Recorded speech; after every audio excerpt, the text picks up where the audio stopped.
I grew up in a Portland suburb where lawns were clipped short and fathers measured worth by the sons who would carry on their names. My father, Nathaniel Ward, fit that mold perfectly. He was a bank manager who spoke little but expected obedience. My mother, Marjorie, stayed home and smoothed over his sharpness with quiet smiles. She rarely argued, never challenged, and lived as though her only purpose was to keep the household running. My two older brothers seemed to shine under his gaze. Thomas, already a teenager when I was small, earned applause for his grades in leadership roles. Andrew, closer to me in age, received trophies and endless encouragement for his games on the soccer field. Their victories were celebrated at the dinner table with laughter and praise. My victories, report cards with straight A's, science fair ribbons, were acknowledged with a nod before the conversation turned back to the boys. I tried to match them. I studied harder, ran faster, even begged for toy trucks instead of dolls, thinking maybe my father would notice. But approval never came. My mother's answer was to teach me to cook, to fold laundry just so, to keep a house in order.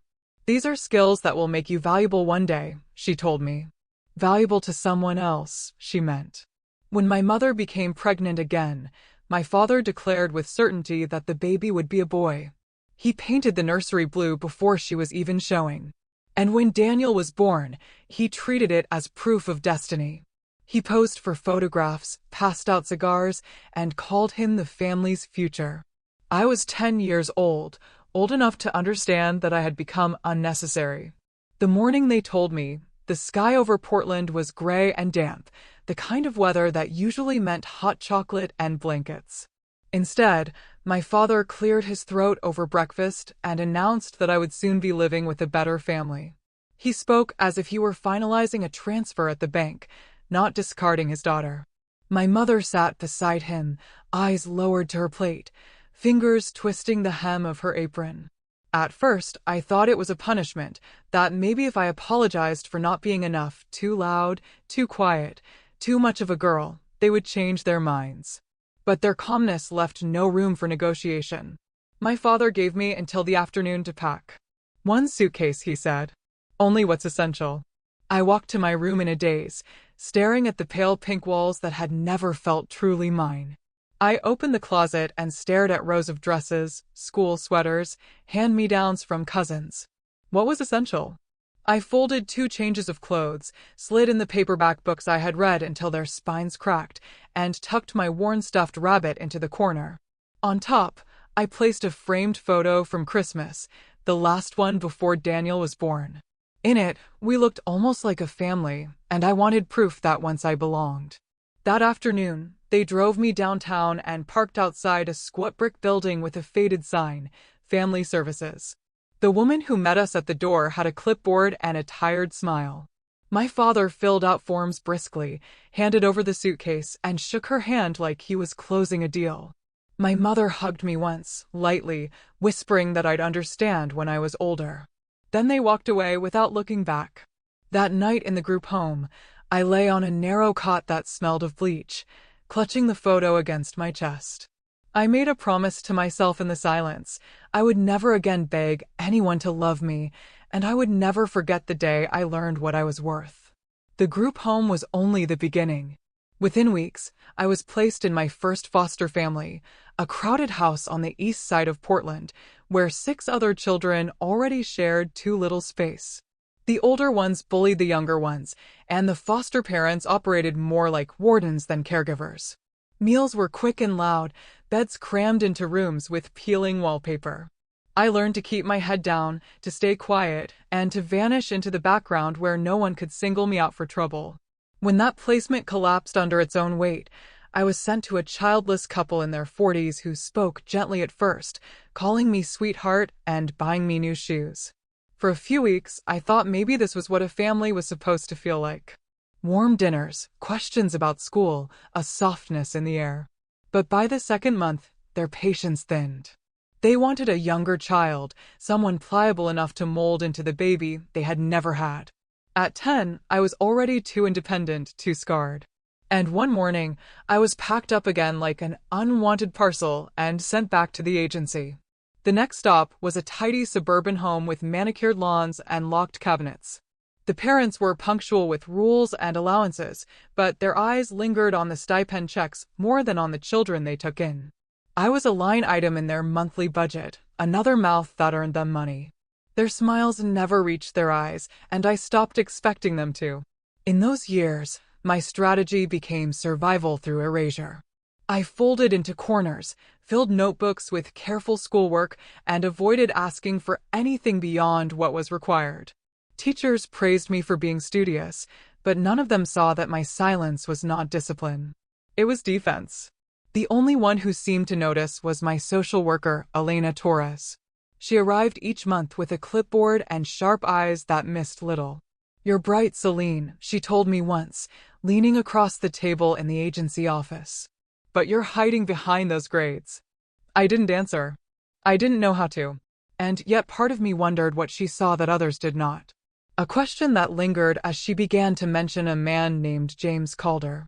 Elena told me about him one gray afternoon at the agency office. "His name is Jameson Calder," she said, tapping her pen against the folder she carried. "He lives just outside Portland in a house with too much space for one man. He's 62, a widower, no children of his own. He wants to foster again." I nodded, unmoved. I'd heard promises like that before. A week later, I sat stiffly in Elena's car as we turned down a tree-lined drive that ended in front of a craftsman-style home with wide eaves and a deep porch. James Calder was already waiting, leaning against the railing with a patience that seemed practiced. He was tall and lean, his silver hair swept neatly back, his eyes a pale blue that met mine without forcing a smile. "Instead," he said, "you must be Celine. I've been hoping to meet you." He didn't ask me to perform. He didn't run through house rules. Instead, he walked me through the rooms, wooden floors polished with care, shelves lined with books, the smell of something faintly herbal simmering in the kitchen. When he opened the door to the room that could be mine, he simply said, "I haven't painted." "I thought you might want to choose the colors yourself." No one had ever asked me that before.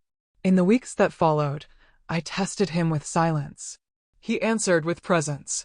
When nightmares jolted me awake, I found him waiting outside my door with hot chocolate. When I struggled with homework, he sat beside me until the problems made sense. On one Saturday, I found him in the garage measuring planks of wood. "A bookshelf," he explained. "I figured your books deserved a proper home." It was the small things that began to unravel my defenses. The way he placed my school drawings on the refrigerator, the way he never hurried my words when I finally dared to speak them. At 11, I learned what steadiness looked like. The day the court finalized the adoption, Elena smiled as the judge declared my new name, Celine Calder. I held the papers in my hands, but it was James's quiet nod that anchored me. For the first time, permanence felt possible, and the weight of belonging settled over me like a blanket I hadn't known I needed. James had a way of opening the world to me without making it feel like a lesson. One Saturday, he drove us into the West Hills, and we walked through the grand halls of Pittock Mansion. He pointed out the lines of the staircases, the balance of the windows, the way light seemed to follow us from room to room. Another weekend, he led me downtown to Keller Fountain Park, where water cascaded over concrete steps like something both natural and constructed. Architecture, he told me, isn't just about walls. It's about shaping how people feel inside a space. Those trips planted something in me. I began sketching in notebooks, not just houses, but entire neighborhoods, inventing ways to make them warmer, safer, more alive. James bought me pencils and graph paper, never questioning whether I was serious. He simply encouraged me as though he already knew where it would lead. High school tested me in different ways. I still carried the instinct to disappear, but slowly I learned how to stand my ground. Zoe Ramirez barged into my life in 10th grade, sliding into the seat next to me in the library and announcing we'd be partners for a history project. She was confident, outspoken, impossible to ignore. Somehow, she decided I was worth knowing. And against my own caution, I let her stay. For the first time, I had someone my age who asked about me, not because they had to, but because they wanted to. Therapy helped too. Dr. Alice Munro's office was filled with books and soft chairs, a place where silence wasn't punished. She guided me back through the years I tried to bury, reminding me that my parents' rejection said more about their limits than mine. Slowly, I started believing her. By senior year, the impossible happened. A letter from Cornell University's architecture program. Acceptance, printed in bold letters. James framed it and hung it in the living room, telling anyone who visited that his daughter was headed to New York. For the first time, the word future didn't frighten me. It felt like something I had already begun to build. By my early 30s, I had found my rhythm. My designs were no longer just sketches and notebooks, but structures standing tall across Portland, community centers with walls of glass and courtyards where neighbors gathered. Awards came, articles in local papers, and invitations to speak at conferences. Yet every achievement felt incomplete unless I could share it with James. He remained my anchor, sitting in the front row at openings, his pride steady and quiet. It was during one of those celebrations that I noticed the change. He clapped, but his hands trembled slightly. Later at dinner, he pushed food around his plate, his appetite gone. When I asked, he brushed it off with a joke about age catching up to him. Weeks later, the truth arrived like a thunderclap: stage 4 pancreatic cancer. The diagnosis shattered me, but James seemed almost calm. "We can't choose the length of the road," he said softly. "Only how we walk it." He refused aggressive treatments that would steal what little time he had left. Instead, he chose home, and I chose to be his caretaker. Our house became a place of measured days. Mornings were filled with medication schedules and tea in the sunroom. Afternoons, we revisited photo albums, his stories weaving the past into something I could carry forward. In the evenings, when pain pressed hardest, I sat beside him and read aloud, my voice filling the silence that once frightened me as a child, but now felt like protection. Even as his body weakened, his mind remained sharp. He asked about my projects, urged me to keep building, reminded me that my work mattered. On one quiet night, when the rain tapped against the windows, he took my hand. His voice was barely a whisper, but the words carved themselves into me: "Build something that outlives us both." I stayed with him until the very end, holding his hand as his breathing slowed, telling him he had given me more than any blueprint ever could. When the silence finally came, it felt like the world had shifted. Yet beneath the grief was a steady pulse of resolve, the beginning of a promise I would have to keep. The weeks after James's passing blurred together in a haze of condolences and paperwork. I moved through it all as if underwater, every step slowed by grief. When the lawyer called me to his office, I expected little more than formalities: his house, his savings, perhaps a few personal belongings. What I did not expect was the number written in black ink across the will. James had left everything to me: his modest home, his investments, the remnants of the business he had sold years before. Altogether, it amounted to over $27 million. For a long moment, I just stared at the figure, unable to reconcile it with the man who preferred flannel shirts and old gardening gloves. He had never lived lavishly. His joys had been found in books, quiet dinners, and my company. To learn he had carried this kind of wealth all along made me realize how little I had ever understood the scale of his sacrifices. He had saved, invested, and protected. And now he was entrusting it all to me. News traveled fast. Within days, local papers ran the story: "Architect inherits Calder fortune." My face, pulled from some company website, appeared beside headlines I never asked for. Colleagues offered congratulations that sounded awkward. Strangers treated me like a curiosity, and acquaintances hinted at new opportunities that suddenly felt tainted. At night, I lay awake in the quiet house, the walls heavier without James's presence. Wealth didn't soften the loss. It sharpened it. The money felt less like a gift and more like a responsibility, a weight pressing me to prove I was worthy of what he had built. I walked through his study one evening, running my fingers along the spines of books we had once read together. The fortune was his last lesson. I realized he hadn't left me money to spend. He had left me the means to keep building, to honor the promise I had made at his bedside. It was then that the doorbell rang, its sound cutting sharply through the house, pulling me into a chapter one hadn't anticipated. 3 months after the headlines, I was beginning to find a rhythm again. I split my time between work and sorting through James's belongings, boxing what could be donated, keeping the pieces that still smelled faintly of him. The house was quieter than ever, but I was learning to breathe inside its silence. One rainy afternoon, the doorbell rang. Through the glass, I saw a man in his 60s, well-dressed, but worn at the edges. When I opened the door a crack, he spoke a name I hadn't heard in decades. "It's me, your father, Nathaniel Ward." The air left my lungs. He looked smaller than the giant I remembered, his frame slouched, his face lined deeply.